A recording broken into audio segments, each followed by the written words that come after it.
Hi everyone, delonewolf here and welcome back to the Sunday recap, my weekly vlog where I talk a bit about my last week in games. And well, it's been a pretty quiet week in EVE Online last week, as is tradition when a league launched for Path of Exile not that long ago, but I still managed to play the game every day, and I think we're back into the skilling spree type of event. So I do go out there and hunt for a quick anomaly, kill a couple of NPCs, get the extra skill points, and that is now part of my daily routine. We're keeping up with PI as well, which is actually doing really well. If you follow EVE Talk, you know that PI prices are actually gone up, especially for the easier stuff to make, like coolants, like mechanical parts, which is stuff that I'm making. So last week actually emptied out the planet. I think I'll move everything to Amar and then we'll look into doing a little bit more selling there. The BPCs, my next run is actually early next week for the new batch of BPCs. I think I did sell some of them, but definitely not that great. Although I would say from the gas prices that we're seeing, there should be more demand for large ship BPC. So we'll look into that and I'll keep you guys up to date. But for now, I think I'll switch from dreadnoughts to maybe some more structures next week, just to get a feel of that market as well and see if those sell a little bit more quickly. It's basically still a mixed picture for me when it comes to selling BPCs in EVE Online. On the news front, we don't have a lot of news from CCP just yet.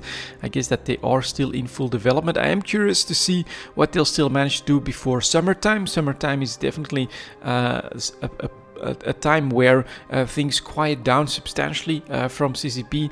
Well, it is Iceland, of course, and the holidays there, you know, you want to get as much daylight as possible, and that is right in the middle of summer, so it does tend to be something that traditionally doesn't see all that much development in EVE Online, but maybe they've got stuff prepared for that storyline that they're basically telling in the background, where we actually have to like hunt for information ourselves. Haven't seen too much of that drop at this point, but I'll keep an eye out for more things to happen during the summer. But yeah, we don't really know what CCP's release plan is for the features that they have announced at FanFest. So hopefully we get some of those pretty soon. I think especially the guys from Faction Warfare are pretty curious what CCP is planning to do there, and I'm personally kind of curious on that as well, because I'm hoping that you can get like a non-PvP way of helping the Galente faction, for instance, that also doesn't punish you crazily and basically means that if you keep going, you can't even fly into Kaldari space anymore. But we'll see how all of that develops, and hopefully we get some news pretty soon from CCP. And yeah, basically that's it. PI done, BPC's done, a little bit of anomaly running, and that was a quiet week in EVE Online for me.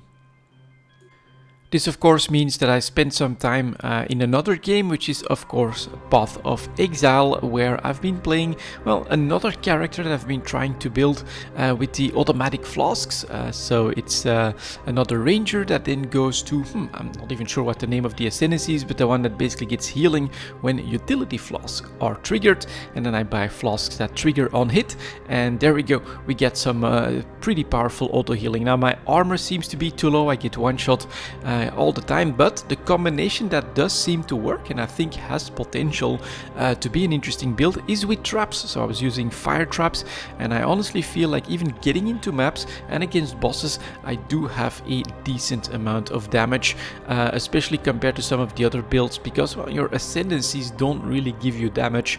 The ascendancies are there purely for the tank, getting those flasks to basically trigger on every hit. I'm still not even there with the character just yet, but it is pretty interesting. I love that very passive playstyle. Basically means that you just have to move around, click one button to deploy your traps, and that's really it.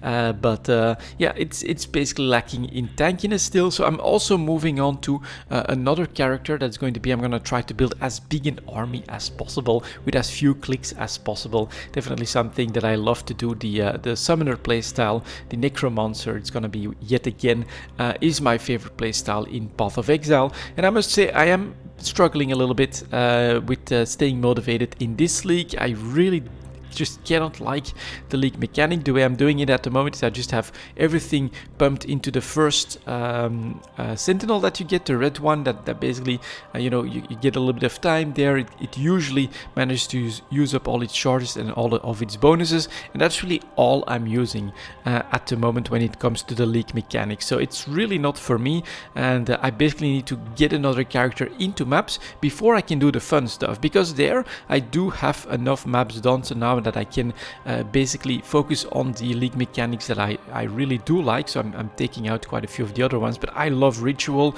I love the mirror, the mirror there, where you go through and then it gets all foggy. Me and names, it really doesn't work that well today, but yeah, a couple of those, and then I'll just work on bonusing those and looking at having some fun in maps. I hope that I can still get there with at least one other character, but for now, yeah, I just have to fully admit that the league mechanic is not for me, so I just go through the acts without hardly doing the league mechanic at all, which also makes it far less rewarding. You get fewer drops. I still don't have a tabula rasa, for instance, and so all in all, this one is it's basically tricky for me to stay motivated, and I'm already starting to think about what's coming next after this Path of Exile league. But yeah, that in a nutshell was my week in games. Thank you very much for watching, and as always, I'll see you next time.